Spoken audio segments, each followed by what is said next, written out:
Dati, lagi akong naaalaska dahil sa pagiging single. Dahil masyadong busy sa trabaho, hindi ko mapagtuunan ng pansin ng love life ko. Ang madalas kong sagot, mabuti nang wala kesa mali. Wala rin naman ako nakikilala sa labas. Kung tutuusin, bukod sa Pilipinas, napakaraming pagpipilian mula sa 195 na bansa. 8 bilyong tao sa mundo. Paano mo mahahanap yung para sa'yo? Noong panahon ng mga magulang ko, love letters, magdamagang usap sa telepono, at personal meet-up ang ligawan. Ngayon, telepono pa rin, pero cellphone na. Ging chat. Ang eyeball, instant na. Hit or miss. Yun nga lang, kalimitang miss ang karamihan. Ang tanong,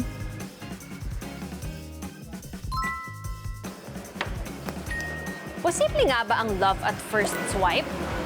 Paano kung pag-swipe right, makilala mo si Mr. Right?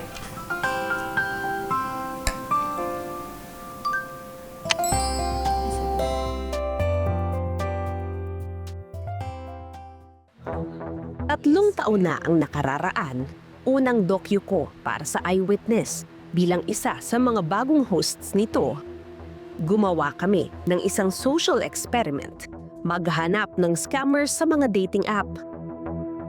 Nakasama ko ang ilang Pilipinong nirescue mula sa Cambodia, mga biktima ng human trafficking na ginawang online scammers at ang ginagamit nilang pambiktima, dating apps.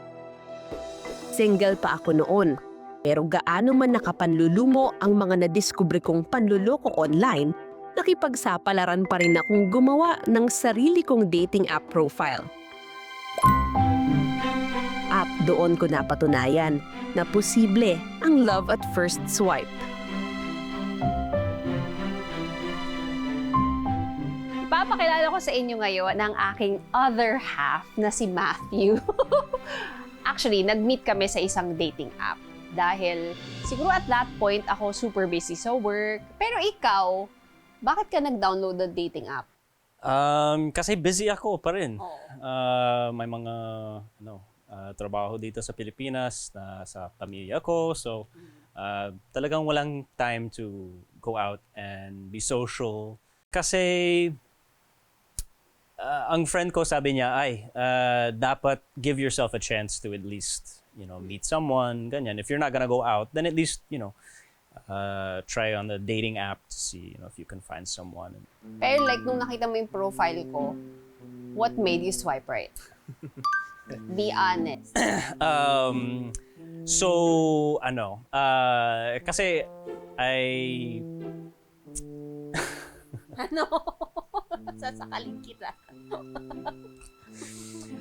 So the photo that I saw was one of you sitting and you're reading a book. She's showing a book that is something that I'm of interest, right? Pero she's not just smart. She has an attractive feature to her. Tapos the heels were also a nice touch. Oo. But were you convinced that I was a real person nung nakita mo yung profile ko? Actually, I don't think verified ba yung profile ko. I'm not sure. Parang hindi. di ko alam. I don't remember. Pero kasi yung cousin ko, di ba, sabi niya, hey, is that a real profile? Kasi, that's probably a scammer. Yung Mav Gonzalez is very famous. Ganyan-ganyan. I was like, sino ka? Sino siya?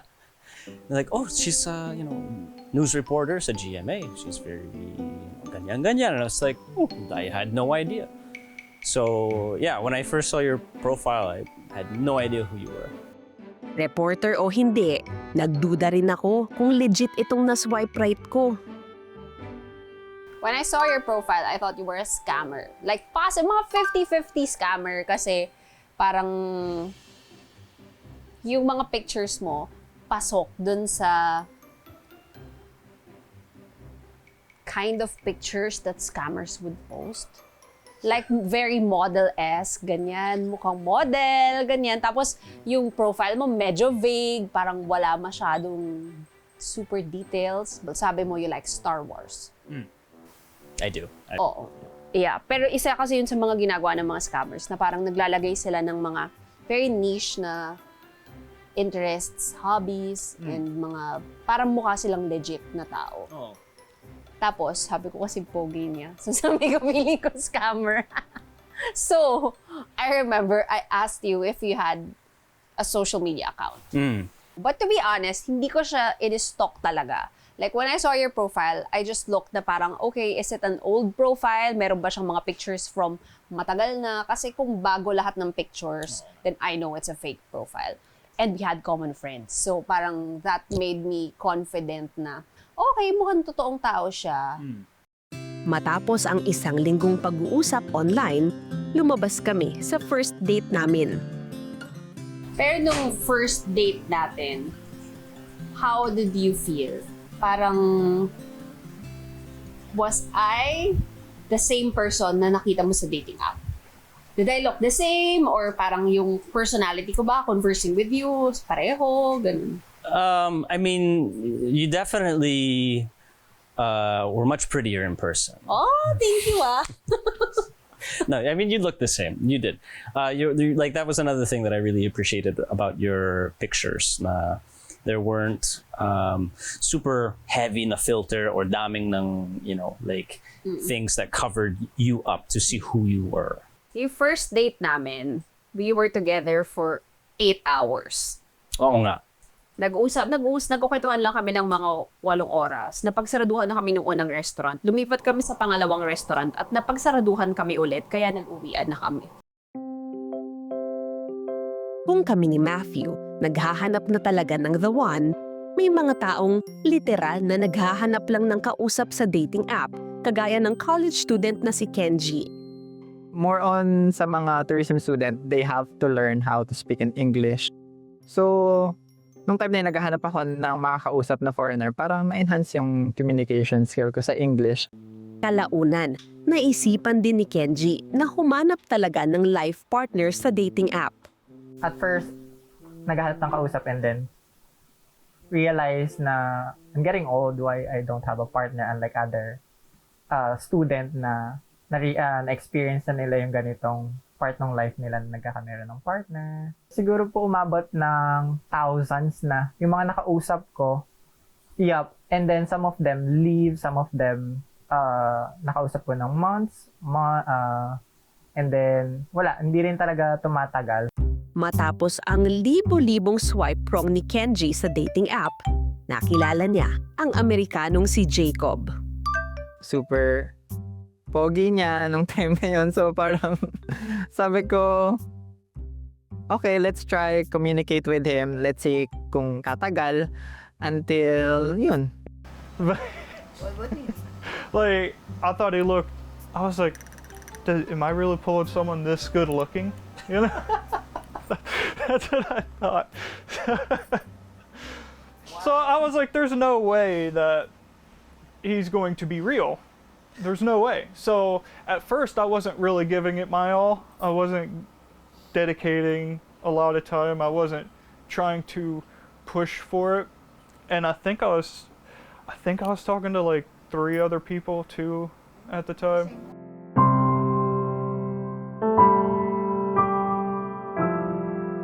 Kwento ni Jacob, marami na siyang nakamatch na Pilipino noong panahong yun. And I'm not trying to brag or say any type of way, but it's like I had a lot of people constantly bombarding me. And whenever he first messaged me and I saw him, I was like, yeah, sure, I'll give it a try. I was a little weary because I experienced a lot of people tried to get money out of me, tried to get personal information, tried to scam you in some type of way. I heard all kinds of different stories. Pero umpisa pa lang, muntik nang mapurnada ang love story nila. Wala na raw kasing paramdam si Jacob. Ghosted na agad si Kenji. Napraning po ako or parang naparanoid ako na bakit hindi nagre-reply or bakit ang tagal mag-reply or baka may ibang kausap. Siyempre, hindi ko rin po sure kung may ibang kausap since hindi pa naman po kami totally official. Tapos hanggang sa nung na-explain niya, parang na-heal naman yung pagiging paranoid ko. Naging okay naman. nakatulog siya, day off daw niya po. So, kailangan din po ng pahinga kasi pagod po siya the whole week. Mula sa chat, nagsimula silang mag-video call. Hanggang sa kalaunan, ang chatmate naging official relationship na. Normal day lang po, magpapadala yan minsan ng 4 na bulaklak. Sabi ko, paano ko tawakan or bakit? Anong meron sa araw na to? Bakit mo ako pinapadala ng bulaklak? Mga ganun. Ganun po kasi siya mag-surprise. Matapos ang halos 2 taon, nagpa siya si Jacob na bumisita sa Pilipinas. October 2023, dumating sa bansa si Jacob. Medyo kinabahan po ako pero parang nandun na rin yung excitement So parang hinag ko na rin po siya sa skines. Pero medyo, siya of course nakakahiya kasi ang daming tao.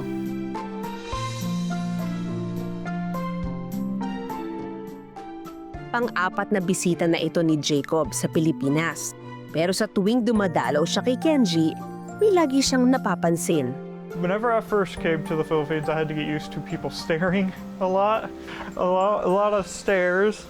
Definitely even now, whenever me and him go out, there was stares. I don't mind it now. Whenever I first came to the Philippines, it was definitely a little bit of something to get used to. People staring or calling you out. Parang sa akin, hindi na siya bago. Parang, wake up guys, parang it's 2023 na, so baka gusto nyo baguhin yung tawag. Lagi sinasabi nila na isang Pinay na naman ang inahon sa kahirapan, which is, I know to myself na yung tao is, I've been through a lot and he's been through a lot as well. So parang sa amin, alam namin sa isa't isa na hindi kami into money or hindi namin habol sa isa't isa yung ganun. So we're looking for a real and pure relationship lang talaga. Maswerte ako dahil wala akong naranasang panghuhusga mula sa mga estranghero, katulad ng naranasan ni Kenji. Magkakaiba man ng lahi, paano mo nga ba malalaman na pang forever na ang nahanap mo? There was a statement you made early on in our dating phase, because we're like, oh wow, this is moving very fast, and this is also just, I feel very safe with you. I feel like this is almost too good to be true. Diba? Sabi mo, sometimes it's too good and it's true. And I think I really took that to heart, or I took that to like, okay, sige. 2 buwan matapos kami magkakilala, dinala ako ni Matthew sa tuktok ng Mount Pinagbanderahan sa probinsya ng tatay niya. So I'm like, okay, well, we talk about the future, and then we talked about the future, and next thing we know, we're on top of a mountain proposing. So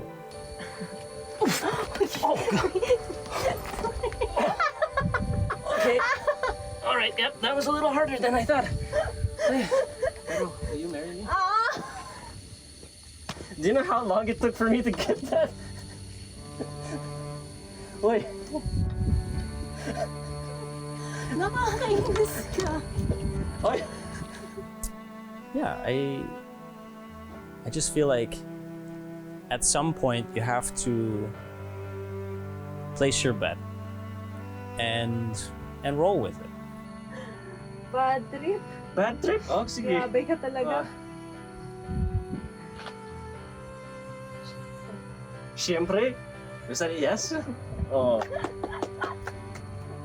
I don't know if I'm supposed to stand. Put this on your left. Oh, left hand. Ito. Yan. Oo. Hala, hala. Oh, yeah. Hala. Ah! I now pronounce you husband and wife. You may kiss if you bite. Noong nakaraang taon din, ikinasal kami ni Matthew sa Amerika. Hanggang ngayon, meron pa rin kaming mga nadidiskubre sa isa't isa na wala sa dating profiles namin. First time, we actually lived together was after we got married, diba? So parang the way that you were cooking sometimes, or the way that you prepare food, ganyan. I'm like, I don't know. Sabi ko sa kanya, di wag ka tumingin. Alam mo ba, I didn't know you could eat salt as a dish. I didn't know that was ulam. Like salt talaga. That was one time. Sobra ng asin yung bok choy. But I declared it. Sabi ko, don't eat it na, maalat. Pero I tried. I really tried to eat it and not Hindi niya die. matutuwa ako pag kinain pa rin niya. So kahit magkakasakit na siya sa bato, kakainin pa rin niya yung gulay. Nagsasama na rin sa iisang bubong ang dalawa sa tuwing nasa Pilipinas si Jacob. At matindi ring adjustment ang nangyari sa kanila, lalo na tuwing matutulog. Actually, how he sleeps sometimes scares me.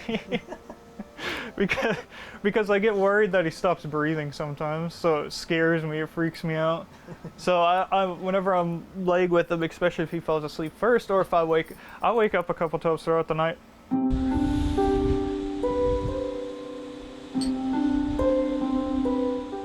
I do So- snore. He does snore, but not constantly throughout the night, not always, and not too bad. It's kind of the way he sleeps. Kind of like I said, it'll kind of worry me sometimes. Mahilig lumabas ang dalawa.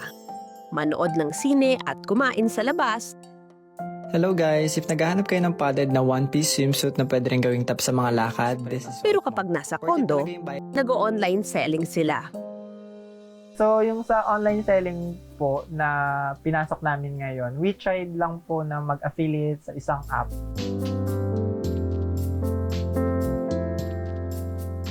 Minsan po siya yung nag-show ng mga products sa TikTok. Kasi po minsan mas hinahanap siya, minsan ako ganun. Depende po sa product po na pinapadala eh. Lagpas 2 buwan pa lang silang sumusubok mag-online selling, kaya hindi pa malaki ang kanilang kita. Pero isa ito sa kinaaaliwan nilang gawin. Yun nga lang, ilang linggo na lang ay uuwi na sa Amerika si Jacob.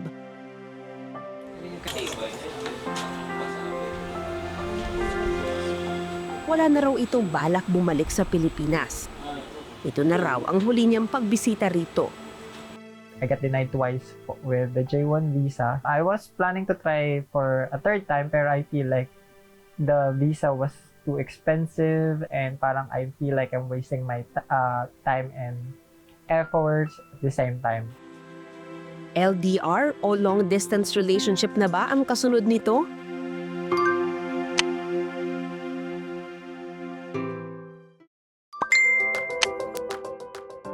Hindi lahat kapareho ko ng karanasan. Marami kasing imbis na pag-ibig, scam ang nahahanap sa dating app. Meron na akong mga experiences sa dating app na personal na it didn't go well, scammer, fake profile, lahat na ng scam na pwede sa dating app. I think na-experience ko na siya. Oh? Oh, oh. Who are you dating? Oh, Grabe. Marami iba-iba. Sa aming episode na Swipe Right, Swipe Wrong, ibinahagi sa amin ng mga Pinoy na naging scammer bilang trabaho.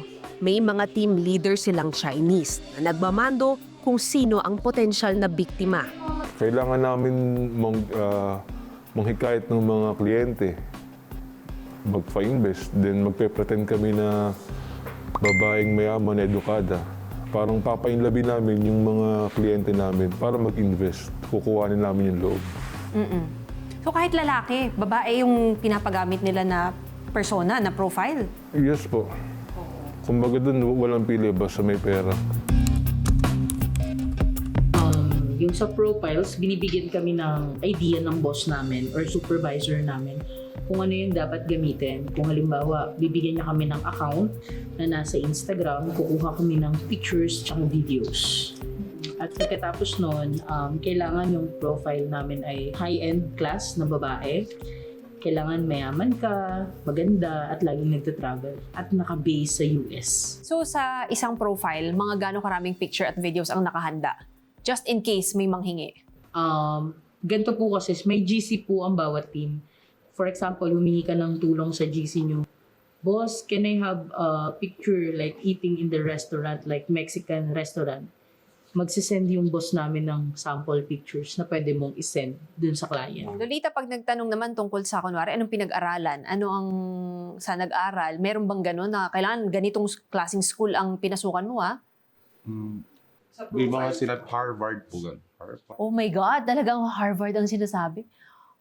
Okay. Kaya pala talagang yung iba, kahit na aral, feeling nila legit. Para kunyari, po, parang syempre magugulat na po siya. Ay, wow, Harvard. No more questions to be asked.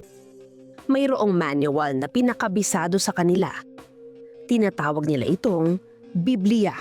Ito yung parang Bible or manual or handbook nila na binibigay sa kanila ng mga employers nila. So nakasulat dito, kada araw kung ano yung gagawin nila, paano sila makikipag-usap dun sa mga potential na isa-scam nila. Yung itsura niya, as in literal na agent, client, meron talagang sagutan. And kung ano yung possible na isasagot ng kliyente, meron din silang ready na response. Uulitin ito sa 3 araw hanggang magkaroon ng pagkakataong banggitin ang cryptocurrency. Pag kumagat ang kausap nila na mag-invest, ipapasa na ang cellphone sa kanilang team leader. Ibibigay muna nila ang unang kikitain ng biktima para mapaniwala ito at mag-invest pa ng mas malaking pera. Madalas kapag si client sobrang laki na ng na-deposit niya at gusto niya nang umalis or umayaw. Kapag sinabi niya ng pwede ko na ba withdrawin lahat ng pera ko, pwede ko na ba kuhanin yung kinita ko, yun na yung time na ibablock na siya sa WhatsApp hanggang sa wala ka ng connection sa kanya.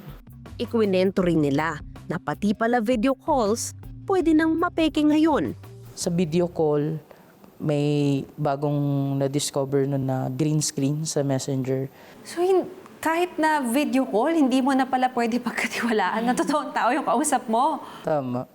Kasi nagagamit na yung green screen sa panloloko din. Lalo na yung mga matatanda, yung edad 40 to 50, hindi sila masyadong techie pagdating sa Messenger. Kaya akala nila, totoo yung kausap nila. Tuturuan nila ako ngayon kung paano mag-record ng video para pag nag-video call kayo, kahit na hindi ikaw talaga yung nakapuronta sa camera, magbumukhang ikaw yung nandun. So, paano una natin gagawin? I-record niyo po muna yung sarili ninyo. Sa camera. Kunyari, ikaw po yung model.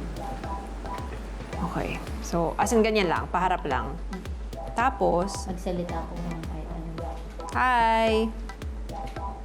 How are you? Gano'ng kahaba dapat yung ganito? 10 seconds. 10 seconds. Ayan. Ayan, Messenger. Ito. As in video call agad.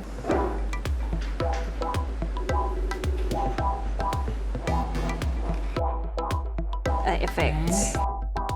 Ooh, okay. Ayan na, oh. Hi. Pero tingnan niyo, oh, kapag humarap na ako, hello. Oh. So, peke lang siya. Pero hindi ba pag ganito, hindi ba sila nakakahalata na tipong, bakit hindi nga sabay yung bunga ng bibig mo dun sa video? Hindi, talaga. Yun nga po yung matatanda. Yun talaga, hindi sila techie. Kaya nga po parang mas madali sila. Yun talagang target.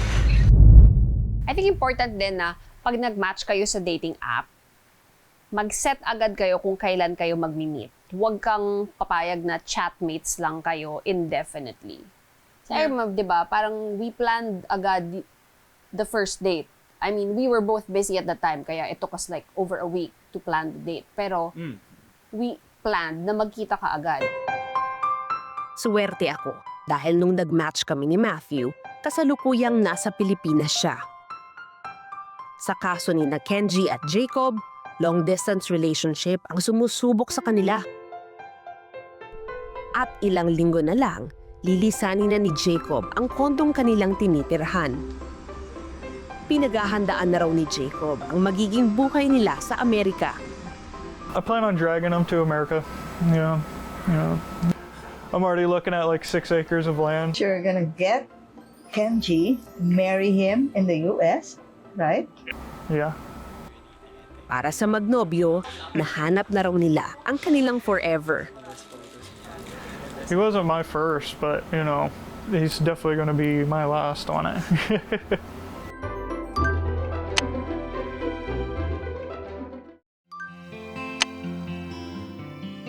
4 na taon nang magnobyo sina Kenji at Jacob. At napatunayan daw nilang may forever sa dating apps. Basta't matyaga kang mag-swipe at maghanap. Kami naman ni Matthew, dito muna titira sa Pilipinas. At hinihintay na rin namin ang pagdating ng aming unang anak ngayong taon. Ako tingin ko parang mali yung notion na pag sa dating app kayo nag-meet, cheap or hindi serious. Kasi dati, sinabi ko, di ba, mabuti nang wala kesa mali. At sobrang daming nakarelate kasi feeling nila, oo nga, bakit ako magsasayang ng oras sa tao na hindi naman talaga okay for me. Pero sinabi ko rin na, pero hindi mo mahahanap yung taong para sa'yo kung hindi ka tataya. And who knows, maybe yung pagsaswipe-swipe mo dyan, mauwi ka rin sa sing-sing. Ganun.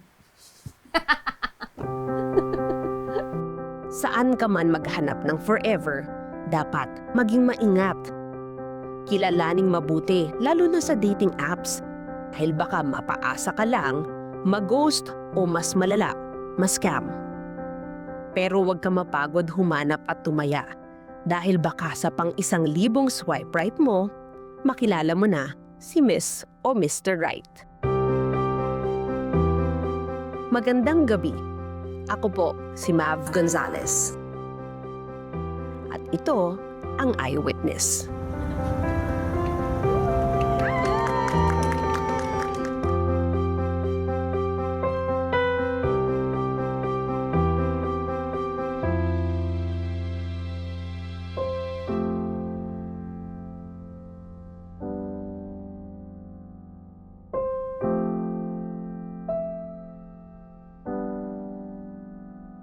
Maraming salamat sa pagtutok sa Eyewitness, mga kapuso. Anong masasabi niyo sa dokumentaryong ito? I-comment na yan at mag-subscribe sa GMA Public Affairs YouTube channel.